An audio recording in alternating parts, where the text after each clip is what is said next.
नमस्कार दोस्तों आशा करता हूँ आप सभी सकुशल होंगे। और आज का जो मैं वीडियो बनाना जा रहा हूँ वो फर्स्ट क्लास से लेकर के एक आईएएस जब बनते हैं तब हर स्टेप पे हर स्तर को काम आता है। तो दोस्तों मैं तो यही कहूँगा, बार बार कहूँगा कि इस संसार में अपने आप को स्ट्रॉन्ग बनाने के लिए, सर्वाइव करने के लिए ये बेसिक्स हर फील्ड में काम आती हैं। तो इस कोरोना काल में अपनी बेसिक्स को मजबूत करें, अपनी बुनियाद को ठीक करें ताकि जीवन रूपी इस महल को बहुत सुंदर बनाया जा सके। और अभी अपन आपस में नकारात्मक बात कर करके अपना समय वेस्ट कर रहे हैं, तो वो नकारात्मक बातें नहीं करें। अपना जितना भी समय है उसको जो है इसमें लर्निंग के अंतर्गत कहा भी गया है, नो अर्निंग विदाउट लर्निंग। तो इंसान को चाहे वो किसी भी फील्ड में हो, भले वो पढ़ाई के क्षेत्र में नहीं हो, अपना प्राइवेट धंधा कर रहा हो, लेकिन उसको शब्दों का ज्ञान होना चाहिए ताकि वो अपने विचारों का हर व्यक्ति से सही संप्रेषण कर सके। तो दोस्तों मैं आपको यही कहूँगा कि आज जो अपन टॉपिक लाए हैं ये हिंदी का टॉपिक है और मेन अपना उद्देश्य संधि पढ़ना है। संधि पढ़ेंगे, लेकिन संधि टॉपिक पे जाने से पहले कुछ बेसिक्स बातों का अपन को ध्यान होना चाहिए कि व्याकरण क्या होती है, भाषा क्या होती है, भाषा के अंतर्गत उसके इम्पोर्टेंट अंग क्या होते हैं, जो वर्ण, शब्द और वाक्य, तीन इम्पोर्टेंट अंग होते हैं व्याकरण के, उस पर थोड़ा सा अपन बेसिक चर्चा करेंगे। उसके बाद अपन संधि को डिटेल में पढ़ेंगे। तो देखिए दोस्तों, जो है व्याकरण जो शब्द हैं जो वी प्लस आ प्लस करण से मिलकर के बना हुआ है। इस वी प्लस आ प्लस करण, इसका जो अर्थ होता है, इसका जो मीनिंग होता है, वी प्लस आ प्लस करण का जो अर्थ होता है वो होता है भली प्रकार से समझना। वी प्लस आ प्लस करण का अर्थ होता है भली प्रकार से समझना। भली प्रकार से समझना, वी प्लस आ प्लस करण का अर्थ होता है भली प्रकार से समझना, और उससे बना व्याकरण। तो व्याकरण का मतलब क्या समझेंगे कि किसी भी चीज को अच्छी तरह से समझना, इसी का मीनिंग होता है व्याकरण। अब समझना तो क्या क्या करना उसके अंतर्गत, उसका उच्चारण ठीक से समझना, उसका उच्चारण, शब्द का उच्चारण कैसे होता है तो उसका अपन अध्ययन करेंगे। इसके अंतर्गत शब्द का लेखन कैसे होता है उसका अपन अध्ययन करेंगे। शब्दों का प्रयोग कैसा होता है, तो इसलिए तीन चीजें इसके अंतर्गत काम में ली जाती है कि व्याकरण के अंतर्गत उच्चारण सही किया जाता है, लेखन ठीक किया जाता है, उसका प्रयोग कैसे किया जाता है वो ठीक किया जाता है। अब इस प्रकार से व्याकरण के तीन अंग माने गए हैं। व्याकरण के तीन अंग माने जाते हैं। व्याकरण के तीन अंग हैं। व्याकरण के तीन अंग होते हैं। कौन कौन से होते हैं देखो, एक तो होता है वर्ण, वर्ण होता है एक तो, अभी मैं बताऊंगा कितने वर्ण होते हैं, क्या होते हैं। फिर वर्णों से क्या बनता है, शब्द बनता है। वर्णों से क्या बनता है, शब्द बनता है। और शब्दों से क्या बनता है दोस्तों, वाक्य बनता है। तो सबसे छोटा क्या हुआ, वर्ण, उसके बाद क्या हुआ, शब्द, और शब्दों से क्या बना, वाक्य।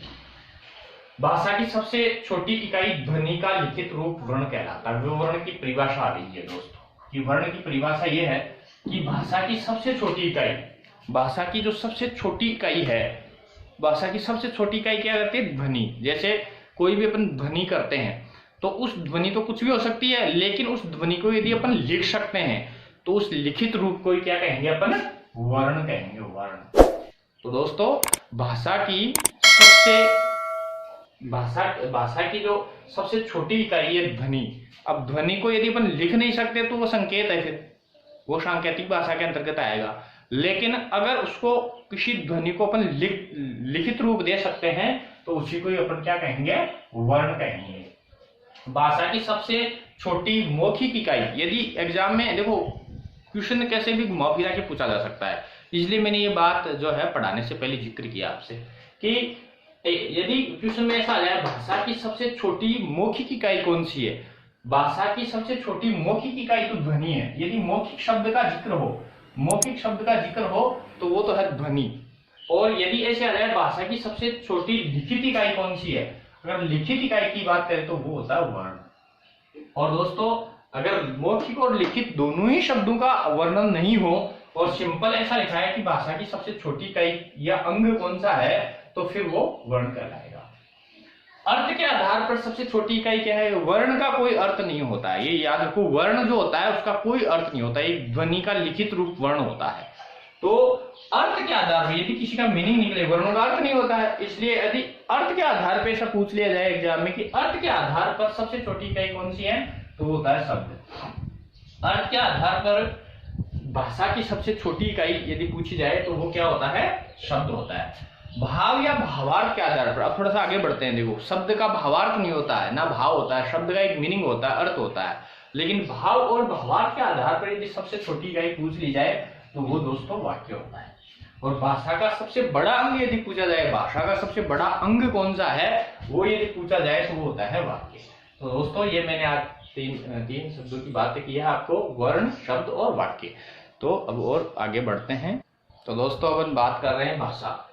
भाषा जो है वो भास धातु यानी कि भास धातु एक संस्कृत का शब्द है जिसका मतलब होता है क्रिया, यानी कि भास क्रिया से बनी हुई है। भाषा किससे बनी है? भास। और भास का जो मीनिंग होता है, अर्थ होता है, वो होता है विचार प्रकट करना। अपने विचार प्रकट करने को ही क्या कहते हैं? भाषा कहते हैं। विचारों को अपन प्रकट करते हैं, किसी न किसी भाषा में हो सकते हैं वो। तो विचार प्रकट करने को के लिए जो अपन माध्यम या जो साधन अपनाते हैं उसी को क्या कहते हैं? भाषा कहते हैं। तो इसी प्रकार इसी में से भाषा की जो है परिभाषा निकल करके आती है कि भाषा वह साधन व माध्यम है। भाषा वह साधन व माध्यम है जिससे एक व्यक्ति या समूह, व्यक्ति भी हो सकता है, जैसे मान लो मैं बोल रहा हूँ और आप लोग सुन रहे हो, या फिर बहुत सारे लोग सुन रहे हैं, कुछ एक व्यक्ति सुन रहे हैं, तो एक व्यक्ति या समूह दूसरे व्यक्ति या समूह के विचारों का जो लेन देन करता है ना, उसी को क्या कहते हैं? भाषा कहते हैं। विचारों का जो लेन देन होता है, अपने विचारों का लेन देन जो होता है वही क्या कहलाती है? भाषा है। तो भाषा की कुछ विशेषताएं मैं अपन जिक्र करना चाहूंगा कि भाषा भाष धातु से बनी है, जिसका मतलब होता है विचार प्रकट करना, और विचारों का लेन देन ही क्या है? भाषा है। अपन विचार प्रकट कर रहे हैं तो विचार अपन एक दूसरे से ले रहे हैं, दे रहे हैं, तो यही क्या है? भाषा है। अब ये भाषा की विशेषता क्या है? देखो, भाषा जो है एक अर्जित संपत्ति है। देखो, भाषा को संपत्ति कहा गया है, इसलिए मैं कहता हूँ लॉकडाउन में जो है अपनी भाषा को ठीक करो। ये संपत्ति है अपनी, अपन को बोलना आना चाहिए। भीड़ के अंतर्गत जो बोलता है उसी की जय जयकार होती है। तो दोस्तों अर्जित संपत्ति है, अपन इसको अर्जित कर सकते हैं। ऐसे नहीं है कि मेरे फोरफादर्स हैं या मेरे जो पिताजी हैं, दादाजी हैं, वो कमा के अपन को दे, नहीं, इसको अर्जित करनी पड़ती है। हर इंसान को भाषा को सीखना पड़ता है। वो कैसे बोले? तो भाषा क्या है? एक अर्जित संपत्ति, एक सामाजिक प्रक्रिया है। भाषा क्या है? एक सामाजिक प्रक्रिया है। समाज से रिएक्शन करना पड़ेगा आपको। भाषा अपन अकेले सोच सकते हैं भाषा के बारे में, लेकिन अपन को रिएक्शन करने के लिए, प्रतिक्रिया करने के लिए समाज चाहिए, और समाज से अपन सीखते भी हैं। तो समाज सामाजिक प्रक्रिया का आ गया है इसको। तीसरी जिसकी विशेषता ये है कि भाषा का कोई अंतिम रूप नहीं होता। भाषा का ऐसा नहीं है कि एक बना करके रख दी, तो भाषा का कोई अंतिम रूप नहीं है। कुछ नए शब्द, जैसे अभी कुछ दिन पहले अगर जब फोन 4G आया, इससे पहले तक, यानी कि अभी ज़्यादा नहीं, आप ये कहो कि 4-5 साल पहले तक सेल्फी शब्द नहीं था। और जैसे ये लोग आप सामने से सेल्फी लेने लगे तो एक नया शब्द निकल कर के आ गया, सेल्फी। तो इस प्रकार से नए नए शब्द क्या होते हैं इसमें बनते रहते हैं। और जो पुराने शब्द होते हैं, रूड वर्ड होते हैं, जो पुराने शब्द हो जाते हैं, बूढ़े शब्द हो जाते हैं, जिनका ऐसे अच्छा नहीं लगते हैं, जो सुंदर नहीं होते हैं, तो फिर उनको क्या होता है? वो खत्म हो जाते हैं। खत्म होने in the sense come use में लिए जाते हैं। खत्म होने का मतलब नहीं कि उसका मतलब ही खत्म हो जाएगा, उसका मतलब रहेगा कि लोग उसका प्रयोग कम करेंगे। तो इस प्रकार से भाषा का कोई अंतिम रूप नहीं होता, ये निरंतर चलने वाली प्रक्रिया है। भाषा एक क्या है? परिवर्तनशील है। भाषा में परिवर्तन होता है, परिवर्तन होता रहता है भाषा के अंतर्गत। भाषा में कुछ नए शब्द जुड़ते रहते हैं, पुराने शब्द कम यूज में लाए जाते हैं, वो एक शब्दकोश की धरोहर बनते जाते हैं। भाषा का जो मानक रूप होता है, भाषा का सबसे पहली बात तो ये कि मानक रूप होता है। ऐसा नहीं कि भाषा कोई के स्टैंडर्ड रूप होता है, ऐसा कुछ भी नहीं हो सकता। तो जो मानक रूप होता है ना, उसी को क्या कहते हैं? लिपि कहते हैं। तो लिपि क्या होती है? एक मानक रूप होता है, एक स्वरूप होता है। जैसे हिंदी की लिपि क्या है? देवनागरी है, अपने ऐसे लिखते हैं क ख ग घ, तो ये देवनागरी लिपि के अंतर्गत आता है। और अंग्रेजी की जो रोमन स्क्रिप्ट होती है, ABCD ऐसे, तो जो इसकी एक मानक रूप है, रूप किसको कहते हैं? लिपि को कहते हैं। भाषा का स्वरूप कठिन से सरल की ओर चलता है दोस्तों, ये बहुत इंपॉर्टेंट बात है। भाषा का जो स्वरूप है इसका रूप है वो कठिन से सरल की ओर चलता है। कैसे है भाषा का स्वरूप, कैसे है? क्योंकि देखो हर चीज शुरू में अपन को कठिन लगती है, लेकिन जैसे जैसे अपन उसको सीखते जाते हैं सीखते तो सरल बन जाती है। कभी लोग ऐसे ही तो करते हैं, फिर उनकी खुद की एक हृदय ऐसे उसके हृदय में से आवाज आती है एक नई भाषा के, वो भाषा फूट पड़ती है, ऐसे विचार उसके जो हृदय में जो भाव होते हैं वो फिर कविता के रूप में फूट पड़ते हैं। तो ये क्या है, उनके लिए बहुत आसान रहता है, वो ऐसे ही बोलते हैं और कविता बन जाती है। तो ये क्या है, पहले शुरू में कठिन होती है, लेकिन जब अपन ज़्यादा अध्ययन करते हैं, अभ्यास करते हैं, निरंतर ये करते रहते हैं, तो फिर ये बहुत ईजी हो जाता है। इसका स्वरूप जो बताया है वो कठिन से सरल की ओर बताया है। भाषा को सीखने के लिए मनोवैज्ञानिक दृष्टिकोण है। भाषा को सीखना कोई हार्ड नहीं है, एक मनोवैज्ञानिक दृष्टिकोण है, और उस दृष्टिकोण के 3 अंग है। 3 अंग जरूरी है भाषा यदि आप सीखना चाहते हो तो सर्वप्रथम क्या होना चाहिए, जिज्ञासा होनी चाहिए आपके अंदर। भाषा सीखने क्या होनी चाहिए, जिज्ञासा होनी चाहिए। और जिज्ञासा से देखो सब, जब बच्चे कितना जिज्ञासु होता है, हर चीज को वो अलग दृष्टिकोण से अपने हिसाब से देखता है, और फिर उसकी क्या करते हैं, वो अनुकरण करता है। अनुकरण का मतलब उसका नकल करता है वो। जैसे उसने अपनी कोई आवाज सुनी तो उसका वो क्या करेगा, नकल करेगा। इसलिए बच्चे जल्दी सीख जाते हैं, क्योंकि वो क्या होते हैं, जिज्ञासु होते हैं, बहुत ज्यादा जिज्ञासा हो तो जानी ये क्या है, ये क्या है, और फिर क्या करते हैं, उसका वो अनुकरण करते हैं। और अनुकरण के बाद भाषा में परफेक्शन किससे आता है, अभ्यास से आता है। तो ये 3 इसका मनोवैज्ञानिक अंग हैं, जिज्ञासा, अनुकरण और अभ्यास। तो दोस्तों जिज्ञासा, अनुकरण और अभ्यास यानी कि भाषा का जो मनोवैज्ञानिक दृष्टिकोण है, सबसे पहले अपन में जिज्ञासा होनी चाहिए, फिर उसका क्या करें अपन, अनुकरण करें, और फिर उसका जितना अभ्यास करता है उसमें उतना ही निखार आता जाता है। तो अभ्यास के बारे में तो बहुत सारी बात आपने जानी होगी। करत करत अभ्यास से जड़मती होत सुजान, रस्सी आवत जात रे सिल पर पड़े निशान। ये पंक्ति मेरे जीवन में बहुत बड़ा रोल अदा करती है। हर चीज को, चाहे आपका स्थिति अभी कुछ भी है, भले आपको कुछ भी याद नहीं हो रहा हो, लेकिन आप अभ्यास करिए, अभ्यास को मत छोड़िए, और उस पर ध्यान दीजिए कि जो मैं बोल रहा हूँ क्या वो सही है क्या।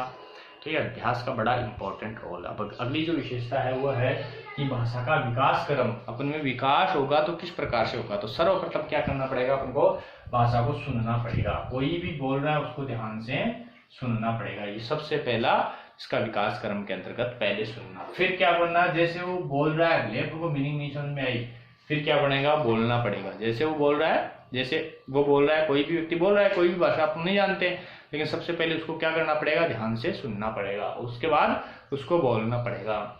और जब सुनना और बोलना तुमको आ जाता है तो फिर उसको पढ़ने का प्रयास करना पड़ता है, और पढ़ना जब आ जाता है तो फिर उसको लास्ट जो इसका क्रम है वो लिखना है। इंग्लिश में इसको कहते हैं LSRW। L for listen, S for speak, R for read करना उसको, और उसके बाद W फॉर राइट। तो LSRW का इसका एक विकास क्रम है। अब दोस्तों अपन बात करते हैं कि जो अपन भाषा की बात कर रहे हैं, हिंदी संधि पढ़नी है तो हिंदी भाषा में होती है संधि, स्वाभाविक सी है। तो हिंदी शब्द आई कहाँ, सॉरी हिंदी जो भाषा है उसकी उत्पत्ति कैसी हुई, उसके उत्पत्ति का क्या विकास क्रम है, उस पर अपन चर्चा करें। तो देखो उत्पत्ति जो जननी है, आपको पता है कि जो सभी भाषाओं की जो जननी है वो संस्कृत को मानी गई है। तो संस्कृत सभी भाषाओं को जननी, इसको मूल भाषा भी कहा जाता है। संस्कृत को क्या कहा जाता है, मूल भाषा भी कहा जाता है। संस्कृत को मूल भाषा कहा जाता है, मूल। अब देखो दोस्तों, ये संस्कृत बहुत प्राचीन काल से चली आ रही है। सारे वेदों का वर्णन जो इसी संस्कृत भाषा में है। तो इसके 2 पार्ट हुए, एक वैदिक भाषा हुई, एक लौकिक भाषा हुई। जब वेदों की रचना हो रही थी तो एक तो बिल्कुल सिस्टमेटिक तरीके से, आपने देखा होगा वेदों की कोई पंक्ति लिखी हुई तो उसको पता ही नहीं चलता कितना बड़ा शब्द है, बिल्कुल लाइन टू लाइन चलती रहती है। तो बहुत थोड़ी हार्ड थी वो, इसलिए वो भाषा क्या हो गई, धीरे धीरे समाज से बाहर हो गई, क्योंकि हर कठिन चीज समाज में टिक नहीं पाती है। तो उसके 2 भाग हुए, एक वैदिक और एक लौकिक। लौकिक जो भाषा थी संस्कृत में, उससे पाली भाषा बनी। ये पाली भाषा कब चलती थी, जब बौद्ध धर्म का यहाँ प्रचार प्रसार हो रहा था। तो देखो दोस्तों, बौद्ध के जो जितने भी धर्म ग्रंथ हैं, आगम वगैरह हैं, वो इसमें ही पिटक बौद्ध धर्म के पिटक हैं, वो इस पाली भाषा में लिखे हुए हैं। पाली भाषा के बाद प्राकृतिक भाषा का यहाँ पर विकास हुआ। पाली भाषा से ही कुछ शब्द आए और वो प्राकृत भाषा का उसका विकास हुआ। और प्राकृत भाषा से अपभ्रंश भाषा का विकास हुआ। अपभ्रंश, और अपभ्रंश के बाद शेरसोनी अपभ्रंश का विकास हुआ। और शेर सोनी अपभ्रंश से जो है अपनी हिंदी का निर्माण हुआ। तो इस प्रकार से 1000 के लगभग हिंदी को जो है अपन इसका ईस्वी सन जो 1000 ईस्वी अपनी ईस्वी है, इसके आसपास इसका हिंदी का व्यवहार में आना माना जाता है। तो दोस्तों ये मैंने इसकी उत्पत्ति को लेकर के किया। इसके संस्कृत जो मूल भाषा कही जाती है, इसकी दो भाग थे, वैदिक भाषा और लौकिक भाषा। लौकिक भाषा से पाली भाषा का निर्माण हुआ। और निर्माण कैसे होता है, जो हार्ड चीजें वो निकल जाती है और जो आसपास के शब्द देशज शब्द होते हैं वो उसमें जुड़ते हैं, तो एक नई भाषा का निर्माण होता जाता है। सरल भाषाएं, तो इसका मतलब ये तो है नहीं भाई संस्कृत की सारी मूल रूप से नष्ट हो गई, नई भाषा का अवतार हो गया, कुछ मॉडिफिकेशंस हो गए, उसमें परिवर्तन हो गए। और पाली भाषा से फिर प्राकृत भाषा बनी, प्राकृत से अपभ्रंश बनी, अपभ्रंश से शेरसेनी अपभ्रंश बनी, और शेरसेनी अपभ्रंश से हिंदी भाषा का निर्माण हुआ। अब दोस्तों भौगोलिक दृष्टिकोण देख लेते हैं इसका कि ये कहाँ कहाँ पर बोली जाती है। तो भौगोलिक दृष्टिकोण के अंतर्गत ये देखो, अपने राजस्थान में हिंदी भाषा बोली जाती है, और राजस्थान के बाद एमपी में ये बोली, मध्य प्रदेश में बोली जाती है, यूपी के अंतर्गत यही भाषा बोली जाती है, बिहार के अंतर्गत भी हिंदी का बहुत है इस रूप में जो है उपयोग होता है, हिमाचल प्रदेश में भी हिंदी का ही प्रयोग होता है, हरियाणा के अंतर्गत भी हिंदी भाषा का ही प्रयोग होता है, दिल्ली के अंतर्गत भी हिंदी भाषा ही बोली जाती है, झारखंड में और छत्तीसगढ़ में। तो ये एक तरह से एक बेल्ट हो गई, हिंदी बेल्ट बोली जाती है इसमें। इसके बाद आप गुजरात में जाओ, गुजराती, महाराष्ट्र में मराठी, ऐसे अलग अलग क्षेत्रीय भाषाओं का वहाँ प्रभाव है, और उसकी एक लिपि भी है, और वहाँ के विद्यार्थी वही उसी स्थानीय भाषा में क्या करते हैं, अध्ययन करते हैं। लेकिन इन जो स्टेट्स में है जो हिंदी भाषा का प्रचार प्रसार है, एक अंडमान निकोबार द्वीप समूह के अंतर्गत भी जो है हिंदी भाषा ही बोली जाती है। तो दोस्तों मैंने ये इसका भौगोलिक स्वरूप बताने की कोशिश की है कि ये जो मिडिल पार्ट है इंडिया का, भारत का जो मध्य भाग है, इसके अंतर्गत हिंदी भाषा बोली जाती है। अब इसमें संविधान के अंतर्गत अपने कहाँ कहाँ इसको स्थान दिया गया है, तो संवैधानिक दृष्टिकोण से देख लेते हैं। तो इसके अपना जो संविधान का भाग 17 है, संविधान का भाग 17 और अनुच्छेद 343 से लेकर के 351 तक हिंदी भाषा की अपनी ये एक हिंदी भाषा एक अपनी राष्ट्रभाषा है। तो इसकी मान्यता वगैरह, इसके क्या क्या अधिकार हैं, इसके विकास के लिए क्या किया जाए, सारे प्रावधान इन अनुच्छेदों के अंतर्गत किया गया है। तो इस प्रकार का क्वेश्चन भी हमको ध्यान में रखिए। भाग संविधान का भाग 17 और अनुच्छेद 343 से लेकर के 351 तक इसका उल्लेख है। अब मैं बात कर लेता हूँ दोस्तों आगे। ये अपन ने विशेषता पढ़ी, इसकी उत्पत्ति पढ़ा, भौगोलिक दृष्टिकोण पढ़ा, संवैधानिक इसमें क्या स्थिति है वो पढ़ा। अब इसकी अपने प्रकारों की बात करते हैं कि भाषा कितनी प्रकार की होती है। तो दोस्तों भाषा जो है 3 प्रकार की होती है। भाषा जो है वो 3 प्रकार की होती है। एक तो होती है मौखिक भाषा, एक तो होती है मौखिक भाषा, और एक होती है लिखित भाषा, और तीसरी जो भाषा है वो होती है सांकेतिक भाषा, संकेतों से समझाया जाता है। तो आप मौखिक को समझते हैं, अपन बोल करके बातचीत करते हैं, तो ये मौखिक भाषा होगी। इसमें किसी स्क्रिप्ट की जरूरत नहीं पड़ती है, इसमें किसी शुद्धता की जरूरत नहीं पड़ती है, जैसी आपको आती है वैसे बोलते चलो। भावों का संप्रेषण होता रहेगा, विचारों का संप्रेषण होता रहेगा, एक दूसरे तक अपने विचार पहुंचा सकते हैं। उसके बाद लिखित भाषा, जिसमें व्याकरण का बहुत बड़ा महत्व होता है, व्याकरण की दृष्टि से अपन देखते हैं कौन सी सही है कौन सी गलत है। और तीसरी जो भाषा होती है सांकेतिक भाषा होती है। दोस्तों देखते हो आप, यातायात के नियमों के अंतर्गत पूरे संकेतों का ही यूज किया जाता है, और बच्चा जब छोटा होता है तो वो पूरे काम अपने संकेतों से ही जो है वो संकेतों से ही ज़्यादा अपन उसके भाव भावों को, गेस्चर्स को समझ करते हैं। तो सांकेतिक भाषा का भी बड़ा महत्व है। और जो आप आजकल तो ब्रेल लिपि, जो गूंगे बहरे होते हैं उनके लिए संकेतों का भी बड़ा महत्व है। तो दोस्तों सांकेतिक भाषा के बारे में कहना चाहूँगा कि जब तक किसी सार्थक ध्वनि नहीं आती, जब तक किसी सार्थक ध्वनि नहीं आती, अपने पास कोई ध्वनि आ रही है वो सार्थक नहीं है, अर्थ नहीं है उसका, औरन का बजना, ये भाषा हो सकती है, लेकिन ये सांकेतिक भाषा के अंतर्गत आती है। तब तक सभी आवाजें जो होती है, जो भी आवाज अपने पास आती है उसको सांकेतिक भाषा कहेंगे। जब तक किसी सार्थक ध्वनि नहीं आती अपने पास, तब तक सभी जो आवाज होती है, सभी आवाजें सांकेतिक भाषा के अंतर्गत आती है। जो हॉर्न का बजना है ना, जैसे गायक कलाकार शुरू करता था, लंबा शब्द देता रहता है, तो वो सांकेतिक भाषा के अंतर्गत ही आता है। जब तक कोई शब्द नहीं दिया जाए, जब तक कोई ध्वनि को कोई शब्द दिया नहीं जाता है, नहीं, जब तक कोई शब्द नहीं दिया जाए तब तक सभी जो संकेत होते हैं अपने, सभी संकेत जो होते हैं वो सांकेतिक भाषा के अंतर्गत ही आता है। जब कोई शब्द नहीं जाता, सिर्फ संकेत दिए, जैसे ट्रैफिक रूल्स में बहुत सारे संकेत होते हैं, तो वो सांकेतिक भाषा के अंतर्गत ही माने जाते हैं। तो भाषा के 3 प्रकार हो गए, मौखिक भाषा, लिखित भाषा और सांकेतिक भाषा। तो दोस्तों अब अपन आगे विचार करते हैं। व्याकरण के मैंने 3 अंग बताए आपको, वर्ण, शब्द और वाक्य। तो सर्वप्रथम पहला जो उसका अंग है वर्ण, उस पर विचार करते हैं। वर्ण विचार। देखो वर्ण जो है आपको पता है कि जो आवाज आती है उसकी सबसे छोटी लिखित इकाई को वर्ण कहते हैं। वर्ण की परिभाषा मैंने बताई कि ध्वनि की वो सबसे छोटी से छोटी इकाई जिसका कोई लिखित रूप होता है वो क्या कहलाता है? वर्ण कहलाता है। तो दोस्तों वर्ण 2 प्रकार के होते हैं, एक स्वर होते हैं और एक व्यंजन होते हैं, ये आप सब जानते हैं। अब स्वर जो होते हैं वो स्वतंत्र होते हैं, यानी कि इनका उच्चारण करने के लिए किसी की आवश्यकता नहीं पड़ती है। और व्यंजन जो होते हैं ये स्वतंत्र नहीं होते हैं, इनका उच्चारण करने के लिए अपने स्वरों की आवश्यकता पड़ती है। जैसे अपन क शब्द बोलते हैं तो क लास्ट में आता है, ख आता है, ग आता है, घ आता है, यानी सबके अंतर्गत ए तो जुड़ा ही होता है। स्वतंत्र इनका उच्चारण कर ही नहीं सकते। मैं बोल करके आपको बता नहीं सकता हूँ, लिख करके बता सकता हूँ कि ये है, ये व्यंजन है, जो विदाउट स्वर के अपन बोल रहे हैं, बिना स्वर के अपन बोल रहे हैं। तो ये क को अपन हलंत कर देंगे तो ये इसमें से ए निकल जाएगा। लिख करके हम बता सकते हैं, बोल करके हम व्यंजन को बिना स्वरों की सहायता से इनका उच्चारण होता है, इसलिए ये व्यंजन जो होते हैं वो स्वतंत्र नहीं होते हैं। वे वर्ण जिसे बोलते समय अन्य वर्णों की सहायता नहीं ली जाती है, ये स्वर की डेफिनेशन होगी। वे वर्ण जिनको बोलते समय अन्य वर्णों की सहायता नहीं ली जाती है वो स्वर वर्ण कहलाते हैं। ये तो वर्ण की परिभाषा हो गई कि वे वर्ण जिनको बोलते समय अन्य वर्णों की सहायता नहीं ली जाती है ये स्वर वर्ण कहलाते हैं।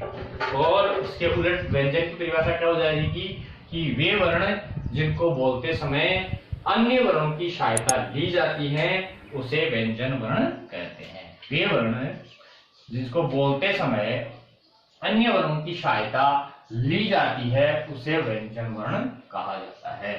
अब देखो दोस्तों स्वरों की संख्या की बात कर लेते हैं। आपको व्यंजन और स्वर की डेफिनेशन से समझ में आ गई कि जिनको बोलते समय किसी दूसरे वर्ण की आवश्यकता पड़ती है वह कौन सा होगा? व्यंजन वर्ण होगा। और जिनको बोलते समय किसी दूसरे वर्ण की आवश्यकता नहीं पड़ती, वो स्वतंत्र रूप से बोले जा सकते हैं, तो वो कौन सा वर्ण होगा? वो अपना स्वर होगा। अब अपन स्वरों के प्रकारों की बात कर लेते हैं, संख्या की बात कर लेते हैं। कितनी संख्या है इसकी? तो इसकी 11 संख्या होती है दोस्तों। आपने पढ़ा होगा, आपने स्वर के अंतर्गत पढ़ा होगा कि 13 संख्या होती है, लेकिन मैं 11 ही लिख रहा हूँ। ऐसा क्यों है? तो इसका रीजन मैं अभी बताता हूँ दोस्तों। ए आ ई उ री ए ऐ ओ ये शब्द होते हैं 11, ये ही स्वर होते हैं। अब इसके बाद में अपना अंग और अह और पढ़ा है, लेकिन वो स्वर नहीं माने जाते हैं। इन अंग और अह को यदि स्वर नहीं है तो फिर ये क्या है? तो क्या है? ये अयोगवाह कहलाते हैं। ये अंग और अह है, ये अंग और ये अह है, इसको अयोगवाह कहलाता है। अयोगवाह का मीनिंग देखो, इसके शब्द में है ए प्लस योग प्लस वाह। ए प्लस योग प्लस वाह। ए मतलब नहीं, ए का मतलब ऐसा क्या होता है? नहीं। योग में जोड़ और वाह का मतलब वह जिसका व्यंजन के साथ जोड़ नहीं होता हो, जो व्यंजन के साथ वहन नहीं होता हो, वो अयोगवाह कहलाता है। तो इससे क्या हुआ कि वे शब्द जो व्यंजनों के साथ जुड़कर वहन नहीं होते हैं उनको क्या कहला जाता है? अयोगवाह कहलाता है। इनका प्रयोग सदाही स्वर के साथ होता है। तो ये स्वर नहीं है, स्वर के साथ प्रयोग होते हैं इनका, इसलिए इसको अयोगवाह कहलाते हैं। तो ये क्वेश्चन आ सकता है एग्जाम में।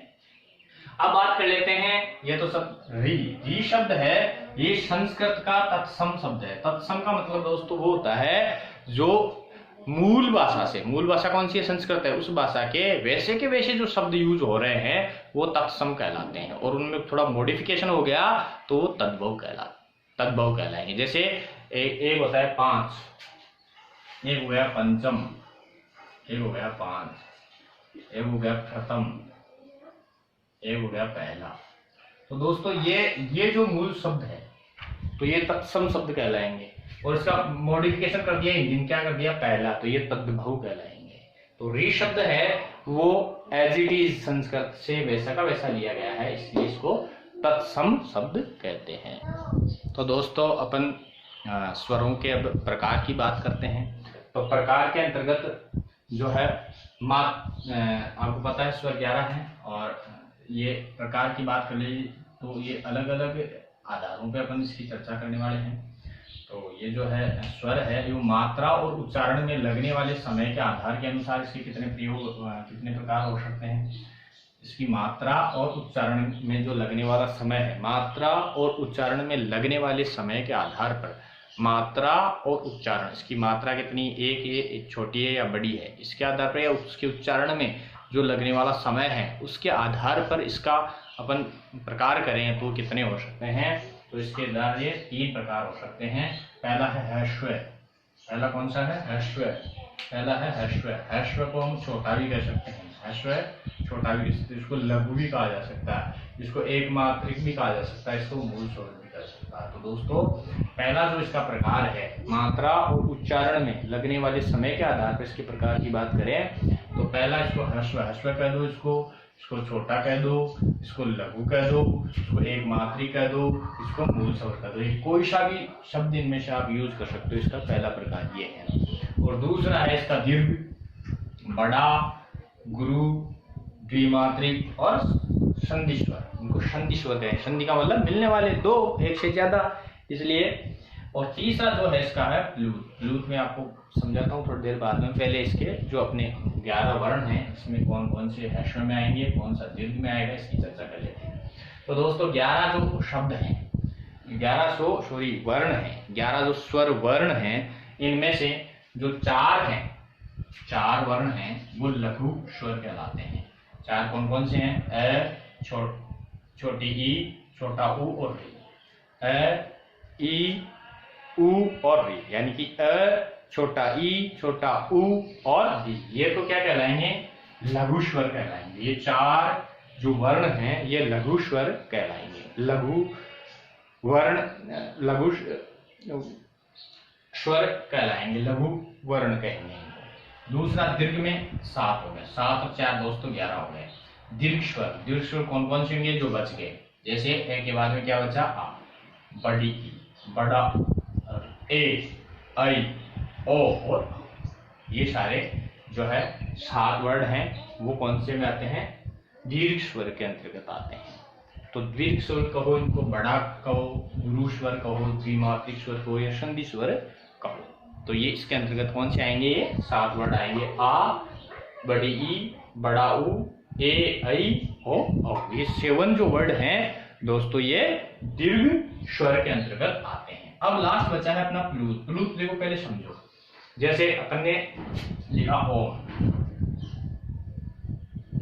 ऐसे लिखते हैं दोस्तों। ये इसका मतलब ये जो ओ शब्द है इसको हिंदी में जो 3 ऐसे लिखते हैं, इसको तीन जैसे ओ में बोलने में ओ इतना समय लगता है, तो इसको 3 टाइम ज्यादा बोलना है और फिर मैं बोलना है, तो ये ओम बना। इसका मतलब ये है।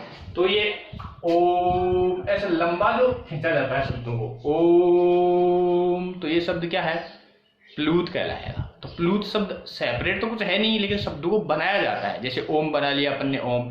ऐसे जैसे कोई संगीतज्ञ है तो वो गा रहा है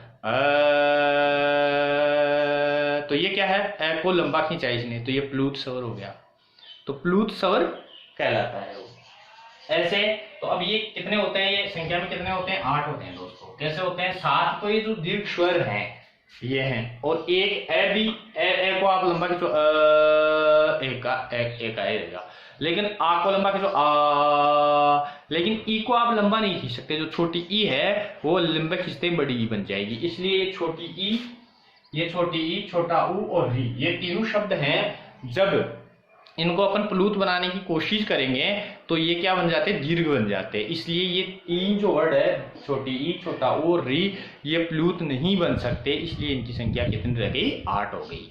ए को कितना लंबा बोलो, ए बोलेगा। आ को कितना बोले, ई को लंबा बोले, ई तो ये बड़ी में हो जाएगी। ऊ तो ये बड़ा हो जाएगा। इसलिए ये 3 बन नहीं सकते, इसलिए इन 3 को अपन घटा देते हैं। 11 में से 3 गए तो 8 बचे।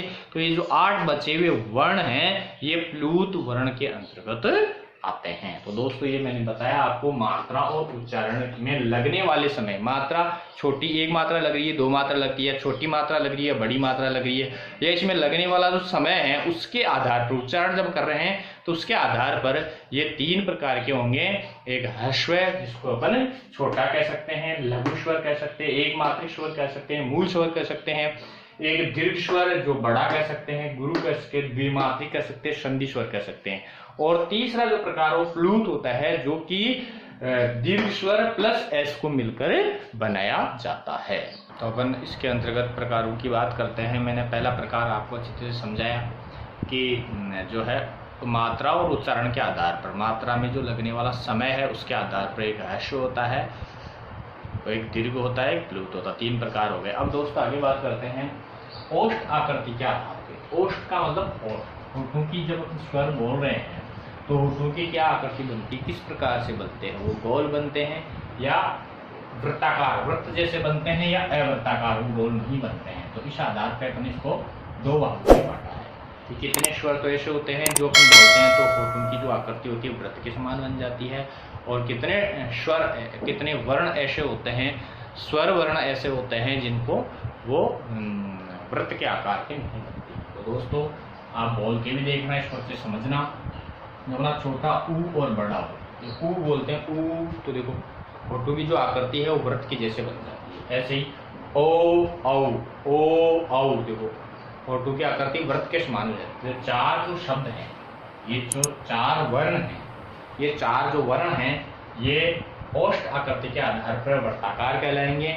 और जो बाकी बच गए अ, आ, ई, री, ए, ऐ, इसमें होठों की जो आकृति है वो वृत्त के समान नहीं बनी, इसलिए इसको अवृत्ताकार वर्ण कहलाएंगे। ये जो बच गए अपने 7 हैं ये अवृत्ताकार वर्ण कहलाएंगे। तो दोस्तों ये अपने होठों की आकृति के आधार पर अपने इसका डिवाइडेशन किया था।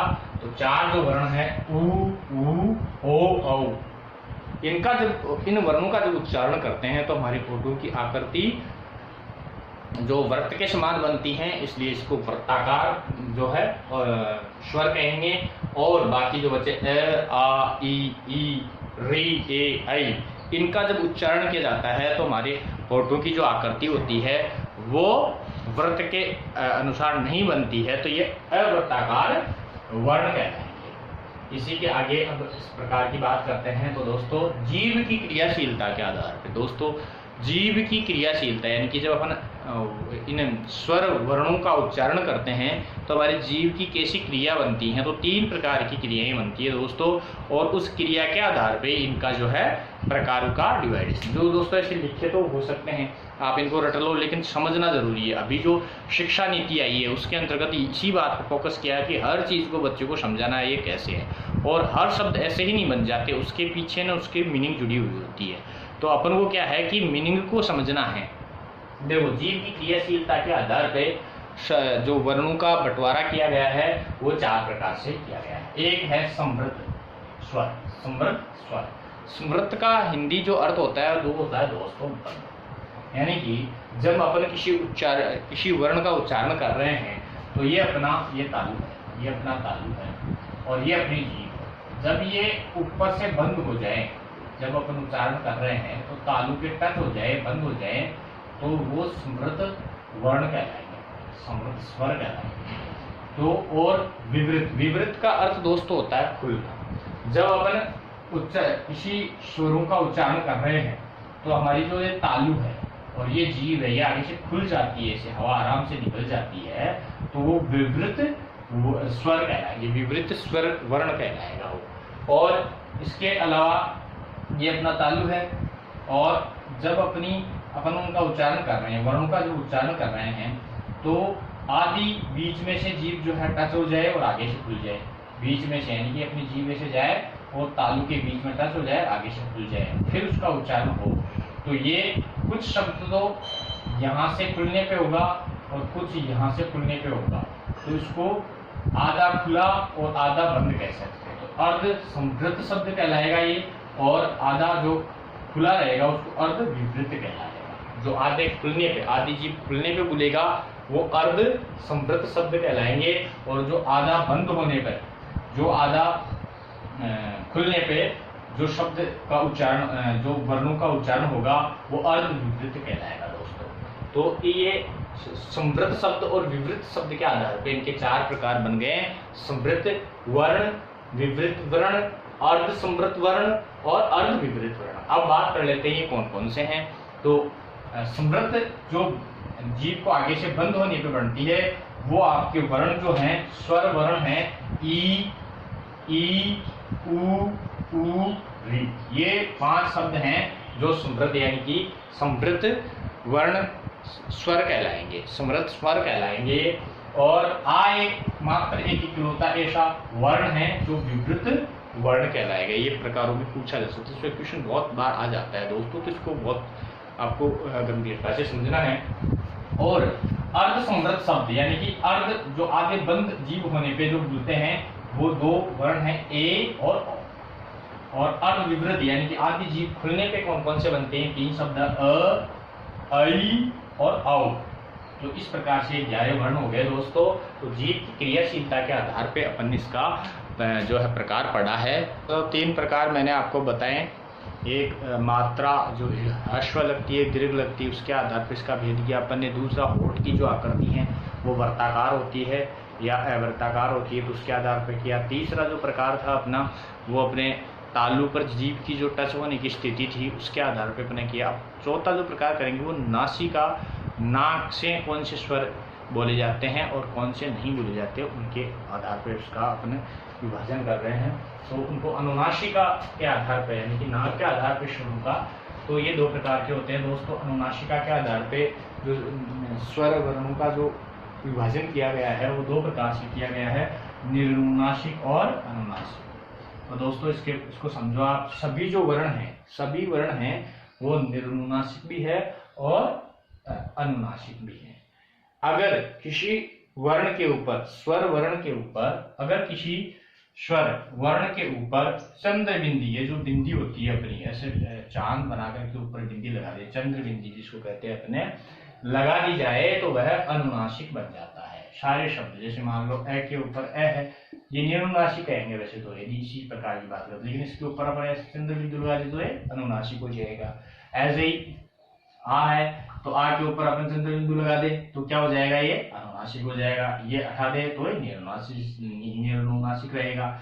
अभी ई है, ई के ऊपर क्या करेंगे? जैसे ई है तो यहाँ पर क्या लगा देंगे अपन? चंद्र बिंदु लगा दे तो ये अनुनासिक हो जाएगा। और जैसे मान लो बड़ी ये है ऐसे, तो इसके ऊपर सिर्फ बिंदी लगाना है अपन को, चांदनी बनाना है। तो दोस्तों सारे जो वर्ण होते हैं उन पे अगर ये अनुस्वार लगा देते हैं, जिसको अपन चंद्र बिंदु कहते हैं, तो ये सारे ही स्वर जो अपने 11 के 11 वर्ण हैं वो अनुनासिक बन जाएंगे।